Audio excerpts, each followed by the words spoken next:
95% de nos actions, de nos pensées, de nos succès sont déterminés par nos habitudes. Telle est la thématique que nous allons aborder au cours de cette petite vidéo. Alors, avant d'entrer dans les vifs sujets, je t'invite d'abord à t'abonner sur la chaîne, à cliquer la cloche de notification et à partager la vidéo, de sorte qu'une pareille information parvienne à tout le monde. Je suis Laurent Boyo, pharmacien de formation et de carrière, et également un jeune entrepreneur. Pour entrer dans les vifs sujets, nous allons essayer au cours de cette vidéo de donner une différence des habitudes qui sont adoptées dans la société. Il y a d'un côté les habitudes positives et de l'autre les habitudes négatives.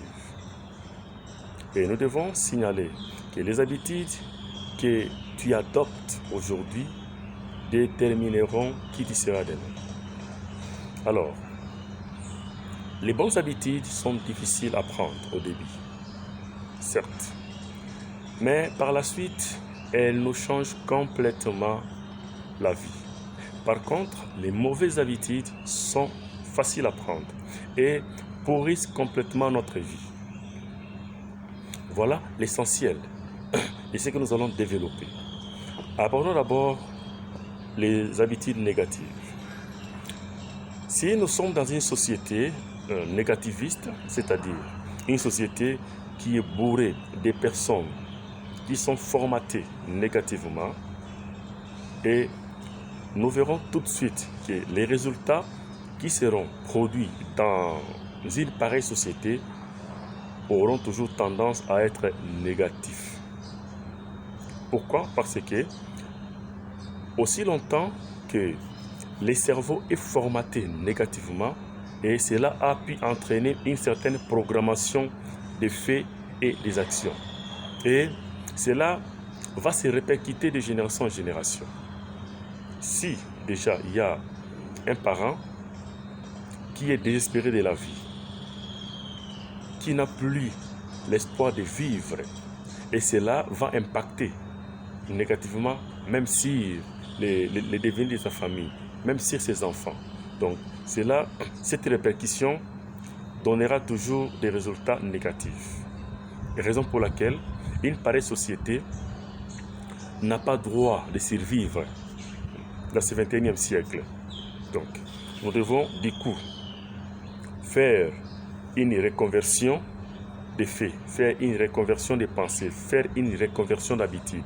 Donc, essayer de transposer les habitudes négatives en habitudes positives. Et c'est possible.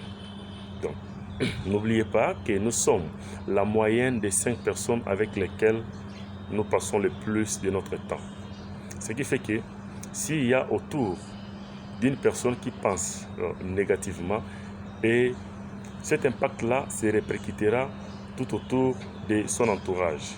Donc, s'il y a une personne qui a une belle initiative ou une pensée de réaliser une action salvatrice, une fois posé un problème pareil à la personne désespérée, à la personne qui a été formatée négativement, et il va le décourager.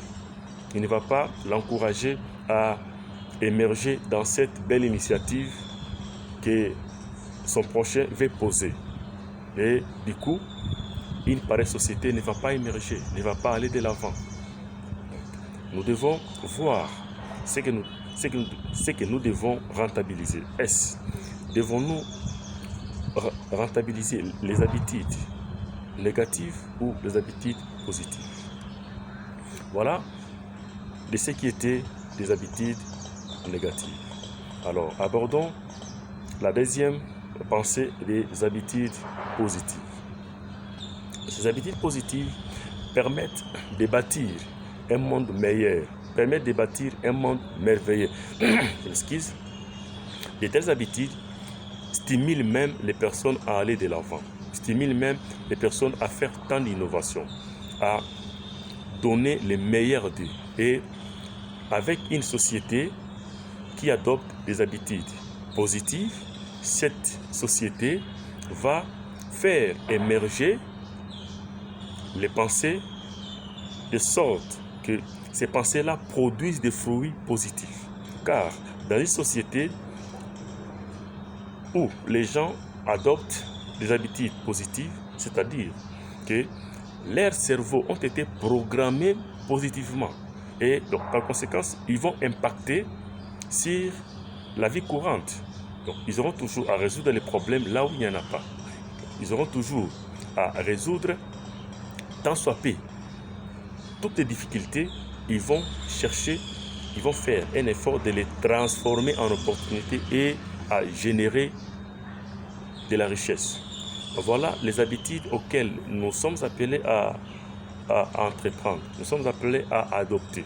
Et s'il y a une personne qui vient vers une telle société poser un problème d'une pensée salvatrice, eh bien, les gens seront là pour l'encourager d'aller de l'avant, pour l'encourager de faire encore plus. Donc, c'est déjà une société qui permet aux gens de mieux émerger et qui permet aux autres de se soutenir main dans la main pour aller de l'avant.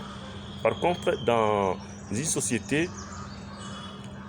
à laquelle les gens adoptent des pensées négatives, ils ont tendance à vivre solitairement. Donc, ils n'ont pas l'habitude de vivre dans la solidarité. Parce que ils se disent que moi j'ai déjà perdu l'espoir de vivre et je ne vois pas l'avantage de m'approcher des autres personnes. Par contre, dans la société où les gens adoptent des habitudes positives, on a tendance à s'associer, on a tendance à vivre ensemble. Voilà ce que j'avais à partager avec vous. Quand tu m'as suivi, c'est une pensée salvatrice, une pensée innovatrice qui permettra à notre société d'aller de l'avant, à notre société de prospérer. Donc, dès à présent, nous sommes appelés à inculquer à nos enfants des valeurs positives, à adopter des habitudes positives, même s'il y a des difficultés. Et il faut toujours redonner l'espoir aux enfants qu'au-delà des difficultés, nous allons vaincre toutes ces difficultés et nous allons prospérer et aller de l'avant. Voilà ce que j'avais à partager avec vous au cours de cette petite vidéo qui s'avère pertinente, et nous devons reprogrammer nos cerveaux pour que nous puissions bâtir un monde meilleur. Ensemble unis, certes nous vaincrons. Et que Dieu bénisse la RDC.